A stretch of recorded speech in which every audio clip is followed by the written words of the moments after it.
Olá, gente! Hoje nós vamos falar do conto O Espelho, de Machado de Assis. É uma obra que está sendo cobrada no vestibular da Unicamp de 2022.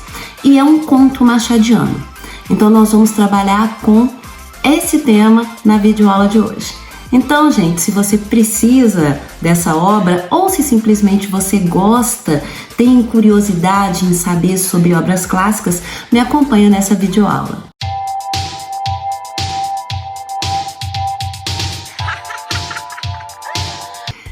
Na verdade, eu tenho duas versões desse conto, na verdade 3 versões.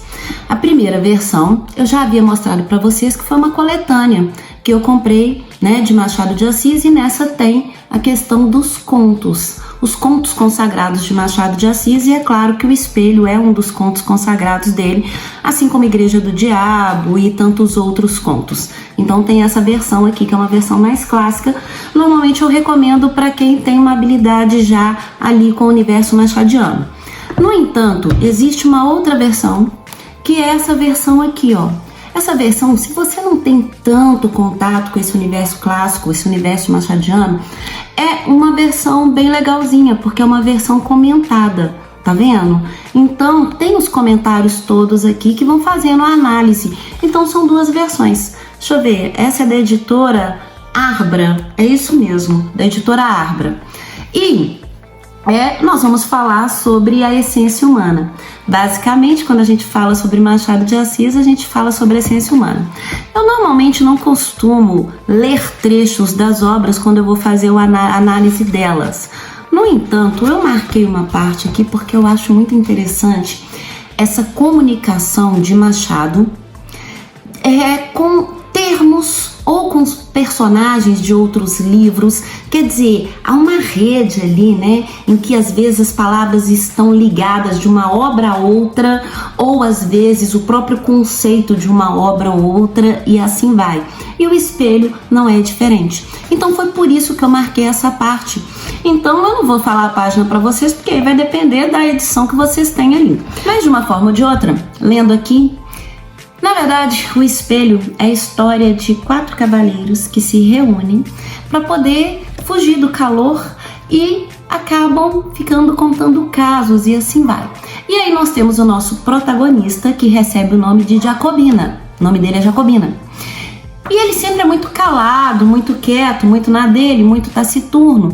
Até que uma determinada hora, um determinado momento, ele decide falar, Então, um dos trechos que eu marquei para vocês, de ligação com o outro, na hora que eu ler vocês já vão identificar de cara, é o seguinte: vai senão quando, no meio da noite, sucedeu que este casmurro, o Jacobina, usou da palavra, e não 2 ou 3 minutos, mas 30 ou 40.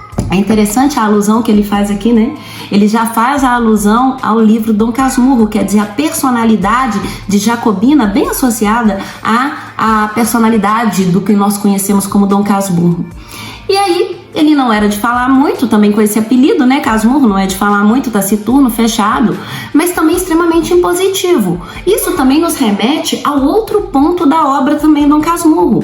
Liliane, por que nos remete ao outro ponto? Porque, se você lembrar de Dom Casmurro, só Dom Casmurro fala. A narrativa inteira é pautada na fala dele. A gente não tem outro ponto de vista naquela narrativa. E aqui tem um trecho também que é muito interessante, como se assemelha, em que ele fala o seguinte: nada menos de 2 almas. Cada criatura humana traz 2 almas consigo. Uma que olha de dentro para fora, outra que olha de fora para dentro. Espantem-se à vontade. Podem ficar de boca aberta, dar de ombros, tudo. Não admito réplicas. Se me replicarem, acabo o charuto e vou dormir. Eu acho tão interessante isso, que é o seguinte: eu vou contar a minha história e eu não admito sequer que vocês deem opinião ou me questionem sobre alguma coisa. É interessante a similaridade, narrativa nesse ponto. E O Espelho é justamente ele contando a história, o Jacobina contando a história de que ele, muito cedo, com 25 anos, ele se tornou um alferes. E alferes era um cargo importante, na época, ainda mais com tão pouca idade. E aí ele vai e vai fazer uma visita num sítio de uma tia, uma visita num sítio bem distante mesmo, afastado de tudo. E ele fica lá e a tia dele começa a fazer todas as deferências possíveis, né? Todas as honras possíveis. Ah, porque esse é meu sobrinho, ele é alferes, ele era o alferes. Quer dizer, ele era um título e todo mundo fazendo referência a esse título. Até que chega num ponto que a tia dele decide colocar um espelho antigo no quarto dele, chiquérrimo, um espelho único, e era uma forma de respeito para mostrar para ele o valor dele, esse espelho. Ok, ocorre que a tia dele se vê obrigada a viajar. Ela vai viajar, e no que ela vai viajar, fica ele e os escravos nesse sítio. Durante um tempo, os escravos ficam ali, tranquilo, ok. Só que quando os escravos percebem que a tia não ia voltar mais, que poderia não voltar mais, eles fogem e deixam a Jacobina sozinho. Jacobina agora fica sozinho nesse sítio, afastado, longe de tudo, e aí entra o grande conflito da história. O grande conflito. Por quê? Porque ele não tem mais a aprovação dos outros. Ele não tem mais aquela visão das pessoas. Então, ele tem que lidar com o que ele realmente é. Ele tem que lidar com a essência dele. Não com o que ele quer que as pessoas pensem dele ou que as pessoas esperem dele. Então, ele se vê obrigado a lidar com a sua alma, com a sua essência. E ele começa a pirar com isso. Ele não aceita isso tão facilmente, não, gente. Tanto que ele começa a se desconstruir. Ele começa a olhar no espelho e não se reconhecer mais. Tanto que ele tem uma ideia. E a ideia que ele tem é a seguinte. Durante uma parte do dia, ele coloca a farda de alferes, a roupa de alferes, e fica olhando no espelho. E ele olha no espelho para poder se reconhecer, para reconhecer quem ele é perante a sociedade. Porque lidar com a alma interna é difícil demais, então ele já se sucumbiu àquilo que as pessoas dizem que ele é, então ele se entrega a essa visão dele mesmo. Eu sou o externo, eu consigo lidar com o externo e não com o interno. Essa narrativa, ela tem 2 pontos diegéticos. Nossa, Liliane, palavra difícil, o que é diegético? Ficcionais. É um conto dentro do outro conto. É isso. Então, quer dizer, a gente tem um conto desses homens nesse lugar. Quer dizer, o conto começa aí. E aí, dentro desse conto, existe um outro conto que é a história de Jacobina. Então, é por isso que a gente fala que são 2 narrativas, diegéticas ou ficcionais. Muitas pessoas me perguntam por que o nome O Espelho, qual a relação do espelho.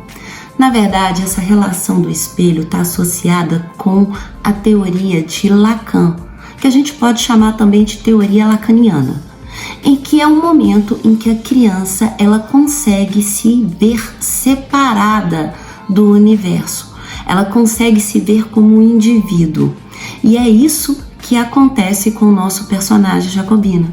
Ele se vê numa situação em que ele tem que se ver como um indivíduo e não uma extensão de outras pessoas. No entanto, a sociedade, o nosso convívio social, ele acaba nos moldando a ser aquilo que eles almejam, ou aquilo que seja mais adequado, se a gente pode colocar dessa forma. Então, normalmente contos que têm esse nome, esse título, esse foco, o espelho, está relacionado justamente com esse ponto que a gente acabou de discutir. Um dos pontos interessantes nesse conto é que quando Jacobina se encontra sozinho, ele e a essência dele, que vamos combinar, né, gente? É um momento que todos nós passamos. Há aquele momento em que a gente entra no processo de reflexão, é claro que sim. E é justamente nesse momento em que há 2 caminhos, 2 possibilidades. A primeira possibilidade é sucumbir. A segunda possibilidade é se reinventar. E nesse momento ímpar da vida de Jacobina, o que acontece? Ele não consegue se reinventar, ele sucumbe. Tanto que ele tem que vestir a farda de alferes para poder se reconhecer, porque ele é incapaz de se reinventar. Bom, senhoras e senhores, eu espero ter ajudado com esse conto, eu espero que vocês tenham gostado desse conto. E detalhe, gente, reflita um pouco sobre isso. É uma obra clássica? É, mas é uma obra clássica com muita essência, com muito ensinamento de vida, né? Todo ser humano tem duas almas, uma alma interna e uma alma externa. Um grande beijo para vocês, até a próxima. Tchau, gente!